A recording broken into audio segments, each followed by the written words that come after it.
Puducherry Mudaliarpet Cuddalore main road Arjuna Subbaraya Nayakkar அரசு உயர்நிலைப்பள்ளி பக்கத்தில் உள்ள ஸ்ரீ வரதராஜ பெருமாள் கோவில் எதிரில் 35 ஆண்டுகளுக்கு முன்பு புதைக்கப்பட்ட விடுதலை நகர் பிரதான குடிநீர் மேல்தேக்க தொட்டியில் இருந்த முதலியார்பேட்டையில் உள்ள பல்வேறு பகுதிகளுக்கு குடிநீர் செல்லும் நடுரோட்டிற்கு கீழே உள்ள பிரதான குடிதண்ணீர் குழாய்களில் உடைப்பு ஏற்பட்டு சில மணி நேரங்களாக குடிதண்ணீர் வீணாகிக் கொண்டு இருந்தது.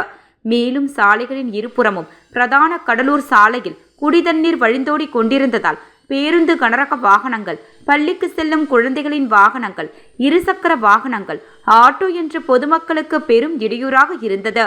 பெருமளவில் தண்ணீர் தேங்கியும் குளமாக நின்றது. நேரில் சென்று பார்வையிட்ட பாரதிய ஜனதா கட்சி பிரமுகரும் வெற்றி மக்கள் இயக்க நிறுவனருமான வெற்றி செல்வம் உடனடியாக பொதுப்பணித்துறை குடிநீர் பிரிவு அதிகாரிகளை தொடர்பு கொண்டு அதிகாரிகளுடன் புகார் செய்தார். மேலும் பொதுப்பணித்துறை அமைச்சர் அவர்களிடமும் தெரிவித்தார்.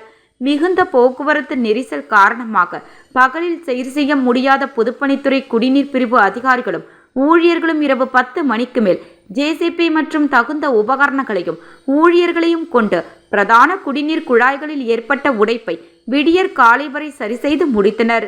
முதலியார்பேட்டை தொகுதியின் பெரும்பாலான பகுதிகளில் குடிநீர் செல்கின்ற பழுதடைந்த குடிநீர் குழாய்களை இரவு பகல் பாராமல் சரி செய்வதற்கு முயற்சிகள் மேற்கொண்டு அந்த பணி முடியும் வரை பொதுப்பணித்துறை அதிகாரிகள் மற்றும் ஊழியர்களோடு இருந்து சேவை புரிந்த வெற்றி செல்வத்தை முதலியார்பேட்டை பொதுமக்கள் வெகுவாக பாராட்டினர்.